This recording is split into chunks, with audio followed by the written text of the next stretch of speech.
Hello students, कैसे हैं आप सब लोग। I hope you all are well and fine. मैं Tanvir sir Adarsh mission high school से। स्टूडेंट्स, आज हम इस वीडियो के अंदर क्लास 9 का सामाजिक विज्ञान का चैप्टर 1 जो है वो पढ़ने वाले हैं। किस तरह ब्रिटिश सत्ता का उदय भारत के अंदर हुआ, उस चैप्टर के बारे में हम यहाँ पे फुल स्टडी करने वाले हैं। तो चलिए स्टूडेंट्स, बिना टाइम वेस्ट किए हम चैप्टर 1 की ओर बढ़ते हैं। तो स्टूडेंट्स, भारत में ब्रिटिश सत्ता का उदय यानी विकास, उनका डेवलपमेंट किस तरह यहाँ पे हुआ, ठीक है, उन्होंने किस तरह भारत में कब्जा किया, वो सब यहाँ पे स्टडी करने वाले हैं। तो स्टूडेंट्स, हम शुरू करते हैं यहाँ पे। प्राचीन काल से भारत अपनी आर्थिक, सांस्कृतिक, आध्यात्मिक विरासत के कारण समस्त विश्व में अद्वितीय स्थान रखता है। इसे आपको नोट डाउन कर लेना है। भारत के सांस्कृतिक विरासत और आर्थिक विरासत समृद्धि के कारण विश्व के अनेक देशों के लोग भारत में आए। मीन्स क्या, भारत का एक सांस्कृतिक विरासत और दूसरा आर्थिक समृद्धि के कारण विश्व के बहुत सारे लोग हमारे इंडिया के अंदर आए। भारत में गोल मिर्च, दालचीनी, लौंग, धनिया आदि गरम मसाले, मलमल, रेशमी कपड़े एवं नील आदि की यूरोप के देशों में बहुत अधिक मांग रहती थी। भारत और यूरोप के बीच व्यापार स्थल मार्ग एवं जल मार्ग से होता था। तो सबसे पहला पॉइंट यहाँ पे ध्यान देना आपको, भारत और यूरोप के बीच व्यापार मार्ग कैसे होता था? जल मार्ग और स्थल मार्ग से होता था। और इस मार्ग का केंद्र तुर्किस्तान के में स्थित इस्तांबुल, जिसे हम कॉन्स्टेंटिनोपल था।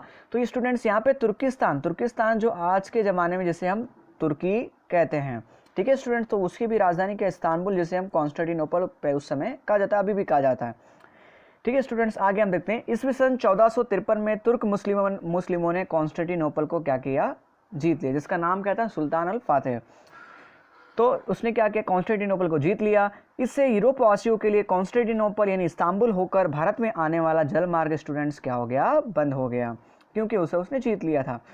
अब कुछ रीज़न होगा, उसने बंद कर दिया होगा। यूरोप वासियों का काम गरम मसाले के बिना चलने वाला नहीं था।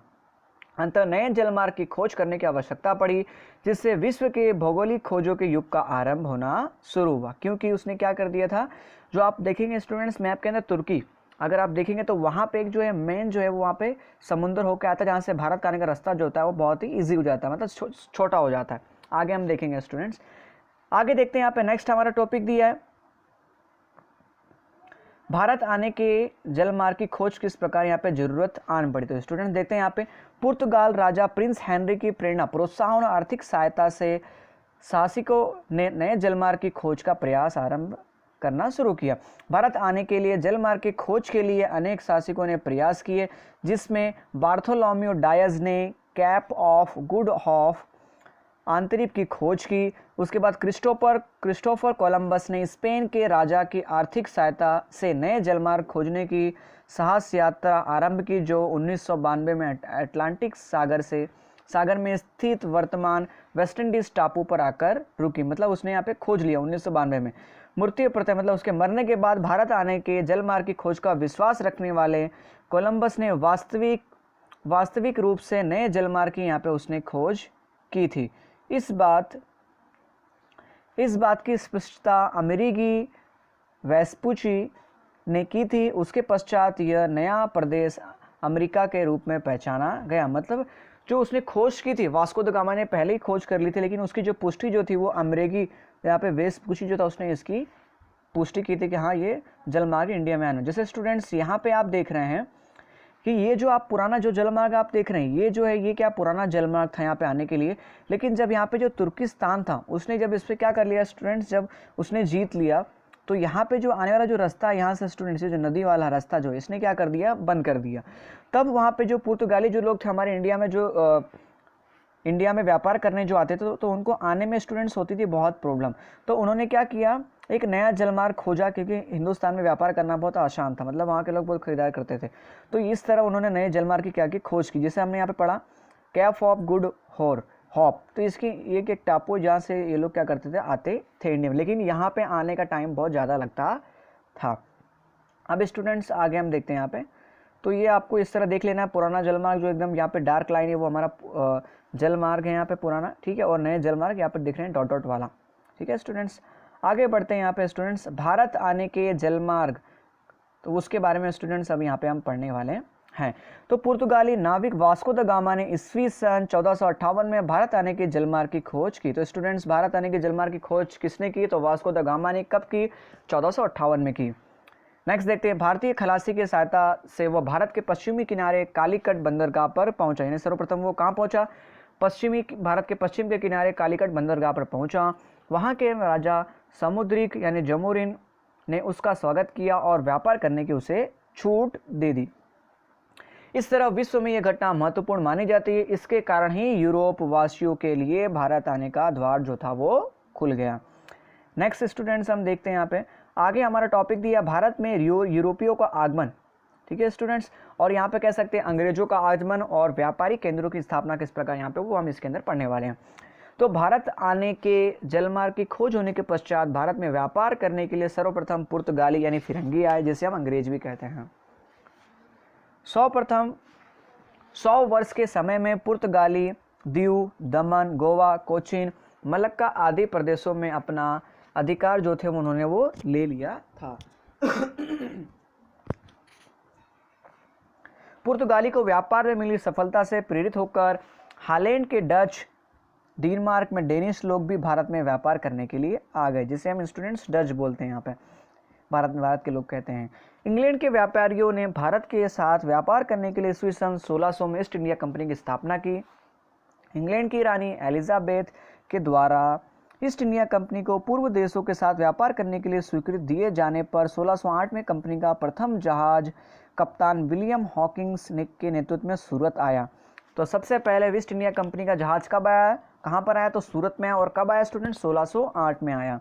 और ईस्ट इंडिया कंपनी की स्थापना कब की गई थी? सन 1600 ईस्वी सन में एलिजाबेथ के नेतृत्व में की गई थी। उसके बाद आगे स्टूडेंट्स हम देखते हैं यहाँ पे, तो परंतु उन्हें पुर्तगाली वर्चस्व और विरोध के कारण व्यापार करने की अनुमति नहीं मिली। किसे नहीं मिली? ईस्ट इंडिया कंपनी को नहीं मिली। अंत में ईस्ट इंडिया कंपनी को मुगल बादशाह जहांगीर की तरफ से व्यापार करने का अधिकार पत्र मिलने पर वह सूरत में ब्रिटिश ईस्ट इंडिया कंपनी की प्रथम कोटि व्यापारिक केंद्र ईस्वी सन 1603 में उसने स्थापित की। तो उसे स्टूडेंट्स यहाँ पे सर्वप्रथम कोठी स्थापित करने की इजाज़त किसने दी? तो बादशाह जहांगीर। ठीक है स्टूडेंट्स, ये बादशाह जहांगीर कौन था? अकबर का बेटा था स्टूडेंट्स। तो उसने क्या किया यहाँ पे? इस तरह परमिशन दी। तो इस तरह प्रथम व्यापार की जो कोठी थी ईस्ट इंडिया कंपनी ने वो 1613 में कहाँ पे स्टूडेंट्स? यहाँ पे सूरत के अंदर स्थापित की। आगे स्टूडेंट्स हम यहाँ पे देखते हैं प्रारंभिक वर्षों में कंपनी ने सूरत, भरूच, अहमदाबाद व्यापारिक केंद्र स्थापित किए, परंतु इन प्रदेशों में मराठी सत्ता का प्रभुत्व बढ़ने से कंपनी को खतरा दिखाई दिया। इसलिए वे दक्षिण और पूर्व दिशा में आगे बढ़ते, जहां उन्होंने मछलीपट्टनम यानी आंध्र प्रदेश, सेंट जॉर्ज यानी चेन्नई और फोर्ट विलियम यानी कोलकाता में कोठियां स्थापित की, जहां मराठा सत्ता का गढ़ नहीं था। मुंबई में मुख्य केंद्र उन्होंने 1687 में स्थापित किया। तो स्टूडेंट्स यहाँ पे आप जो यहाँ पे मैप देख रहे हैं पूरा, तो यहाँ पे आप जो देखेंगे यहाँ पे पिंक कलर का, तो जो पिंक कलर के जो भी केंद्र है, तो वो सब जो केंद्र है वो किसके स्टूडेंट्स केंद्र है यहाँ पे?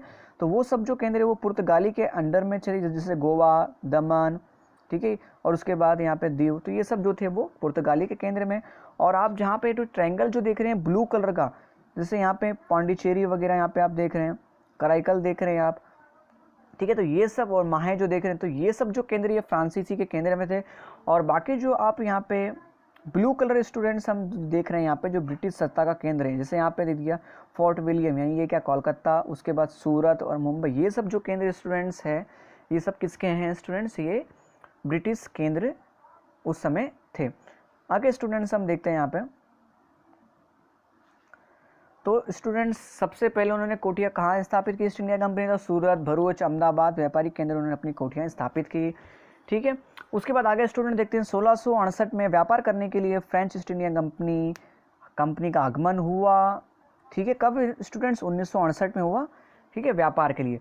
उसके बाद बीते महीने के दौरान कराईकल, पांडिचेरी, चंद्रनगर, मछलीपट्टनम आदि प्रदेशों में व्यापारिक केंद्र की स्थापना की। 18वीं सदी में अंग्रेज और फ्रांसीसी विश्व भर में अपनी सत्ता स्थापित करने के लिए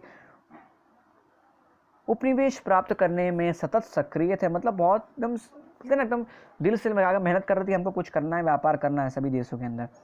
उसके बाद भारत में 1746 से लेकर 1763 के दौरान इन दोनों British east India company French east India company के द्वारा बीच सत्ता स्थापित करने के लिए 3 कर्नाटक युद्ध भी हुए, मतलब शासन मैं करूंगा, यहाँ का व्यापार मैं करूंगा, ठीक है।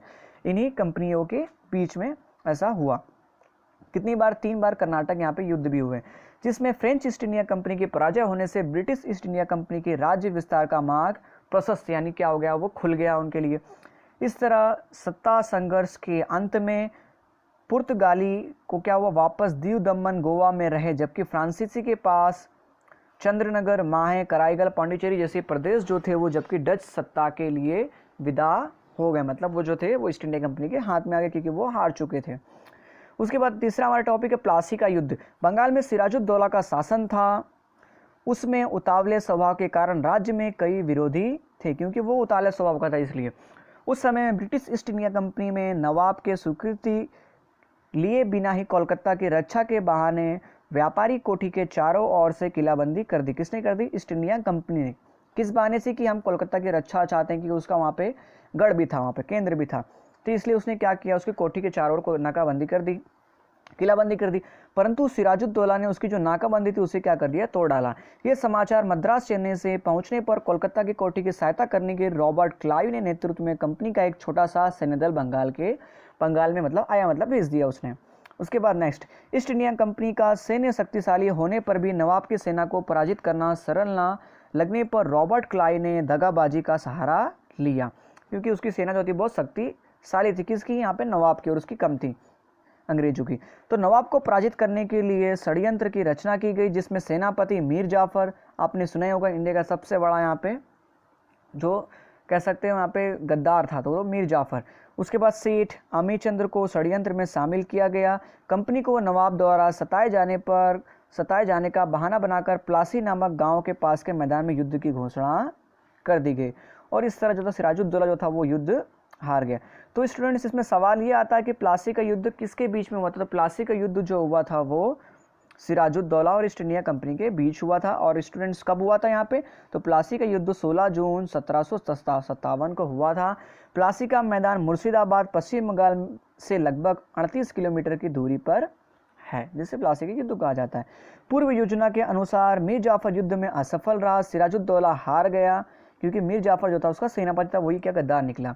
क्लाइव के षड्यंत्र में प्लासी का युद्ध मात्र आधे ही दिन में पूरा हो गया। इस युद्ध में ईस्ट इंडिया कंपनी को 24 परगना की जागीर मिली। मीर जाफर को बंगाल का नवाब बना दिया गया। इस तरह से 1757 में प्लासी के युद्ध द्वारा भारत में कंपनी की सत्ता की नींव पड़ी, और बाद में स्टूडेंट्स मीर जाफर को मार भी दिया गया। मीर जाफर को लालच ये दी गई थी कि उसे हम बंगाल का नवाब बना देंगे, बाद में उसे मार भी दिया जाता है अंग्रेजों के द्वारा।